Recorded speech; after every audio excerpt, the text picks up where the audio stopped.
If you're a business owner or entrepreneur, you probably know that you need to be making videos.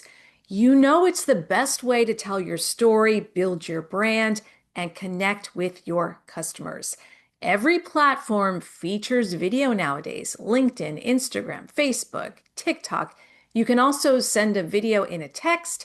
Use Loom to send a video in an email. You can reply to comments with a video. The options for using video to connect with your customers are endless. But I also know the secret fear holding many of you back.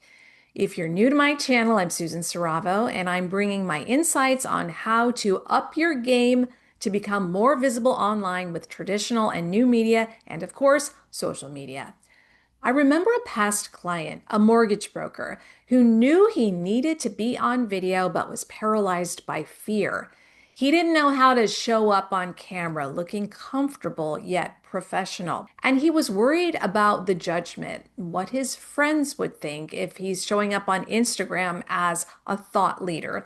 And the fact that his teenage kids were already making fun of him for being a little bit awkward, that wasn't really helping. Those feelings are all understandable, especially if you are Gen X or older. We started our careers and we progressed through the workforce before personal branding was a thing. We focused on traditional marketing tactics like picking up the phone and calling people. But here's the blunt truth. In the current age of business, it's absolutely imperative that your content is available where your clients are searching. Those clients are not looking at the yellow pages. Remember those? They're scrolling on social media and other online platforms all day and night. That's why you need to show up in their feeds. It's as simple as that. Appear on their phones with the right message for the right client. This isn't about growing a massive social media following. It's about positioning your business where your customers are already browsing. Today's algorithms are showing people what they are interested in, so why not get a piece of the action? Video is the single most effective way to attract those clients, build trust, and prove your authority. If that's you, this video is your confidence blueprint. The good news is my client overcame his fears. I'm going to show you the exact 3-step formula that got him over the mostly self-inflicted obstacles. 1, conquering the fear of being seen.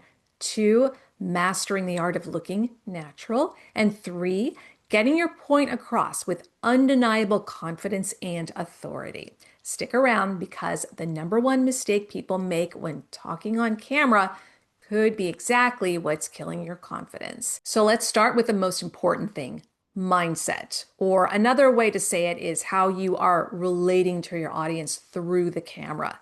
What do I mean by that? If you're talking to the camera, there could be a disconnect. You know, when you see someone who doesn't have that much experience on camera and they have that like deer in the headlights look, they're talking like this. Instead of talking to a camera, you need to visualize yourself talking to a person like I'm talking to you right now. If you are watching this video, I know you are interested in this topic. So I'm talking to you as if you need to hear this information. This is a fundamental shift. First, picture that one ideal client that you would love to have a conversation with if they would give you a few minutes of their attention. Imagine their face, their name, their worries, their concerns. You are having a casual conversation with them. You're talking to them, not at them. You're sharing your knowledge. You are offering value. You're offering help that they need because they may be stuck or they don't have anyone in their life that can provide the information that you have.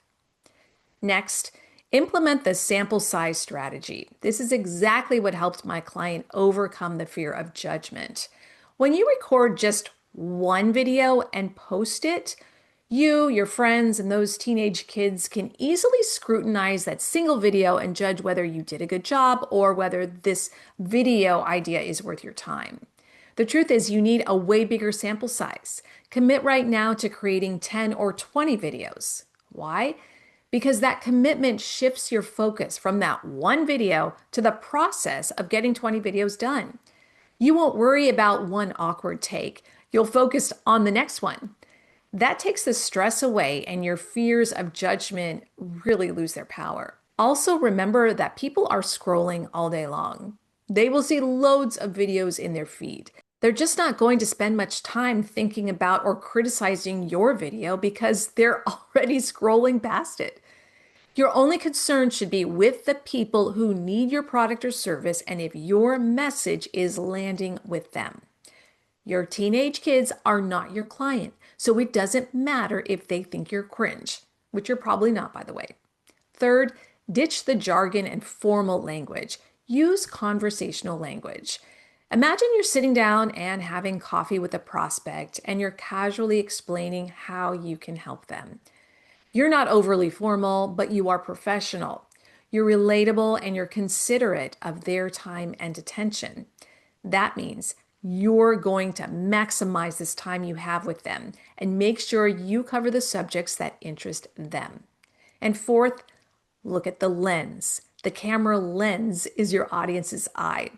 If you're looking at the screen like this, like some people just like to look at the screen, you're not connecting with the audience. It's very common for people to be looking at themselves on the screen like this, but you need to be looking at the lens, okay? The lens. Okay, so we've shifted the mindset and committed to the process. Now let's focus on how to act naturally and intentionally once you start recording. The biggest paradox of being on camera is that you have to be natural, but you also have to be prepared. So if you want to be easy breezy, at the same time, you have to know what you're going to say. First, structure and strategy. Use bullet points or write out a script and use a teleprompter app. There are several schools of thought about using teleprompters. In my experience, they allow you to deliver long form content in a polished and seamless way, but only if you spend time getting comfortable with them. You have to be able to read words that are scrolling and look like you are not reading. If your eyes are moving across the screen or you're too fixated on the words like this, you'll look like you're reading and the audience will not connect with you. If you spend time practicing, the teleprompter can be a huge help.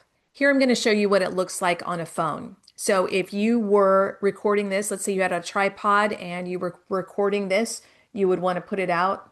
Let me lean back about like this. And you would be reading the words as they're scrolling. And you would just have to make sure that you have the right font size and the right speed. So it's natural for you to be reading. And you just have to practice this over and over again so that people won't be able to tell that you're reading. It's certainly doable. All the anchors on TV use this. I use this sometimes, not always, but when I need to, I use it. And teleprompters can be a great way for you to get all of your videos recorded quickly. The other option is to just write up bullet points and talk off the cuff while hitting each of the points. My mortgage broker client started by figuring out a plan and setting up a content calendar with all of his topics outlined. You need that structure. Let's say you start with 3 to 5 bullet points to guide you from point A to point B to point C. This gives you the structure of discussing a topic where you introduce point A and that leads you to point B, which leads you to point C. This allows you to speak naturally without having to memorize anything. You don't want to do that.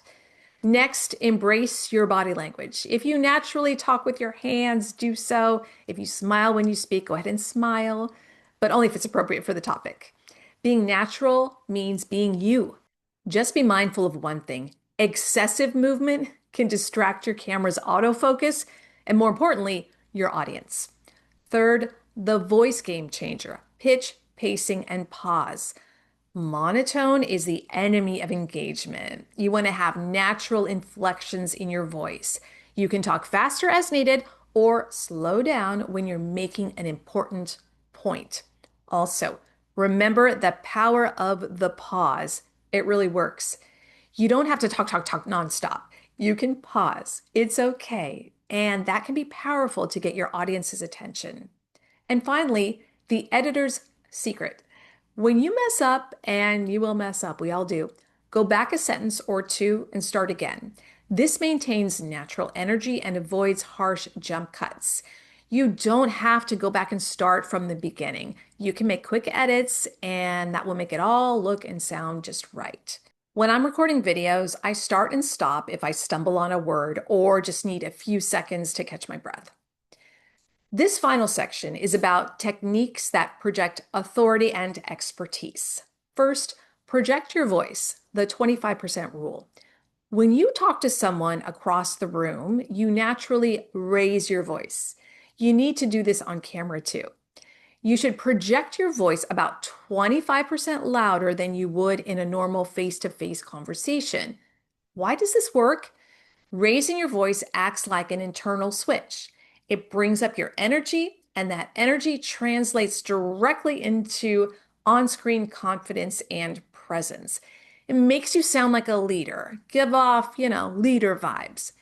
You can talk beyond the camera as if you're speaking to someone in the back of a small room. Next, eliminate crutch words as much as possible. Ums, ahs, and so. Ums and ahs sound like your brain is running on empty. This is a constant battle, especially if we're tired or we don't know our material all that well. Crutch words are things we lean on when we don't know what's coming up next and we're trying to formulate those thoughts while we're talking. If you catch yourself about to say just pause instead. Quick pause. A pause shows control and shows confusion. If you record yourself talking, just record yourself on your phone, you can listen to your crutch words and consciously replace them with a powerful, confident silence. Finally, you can ask questions. To maintain that conversational feel, ask your audience direct questions and then pause for a split second before moving on. Are you feeling that fear right now? You are not alone. This engages them and reinforces that you are the authoritative guide having a conversation with them.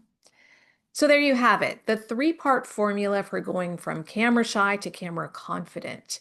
It starts with the mindset shift, talk to a person, not a camera. It's supported by natural delivery. Use bullet points, embrace your natural energy, and pause strategically. And it's amplified by authority. Project your voice 25% and cut out those confidence-killing crutch words. If you're serious about making video a core part of your business, I have a program designed to give you the exact structure, practice, and confidence coaching you need.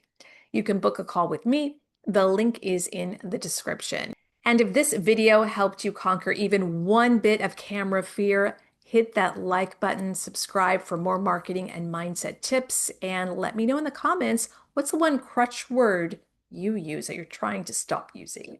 Thanks for watching. I'll see you in the next video.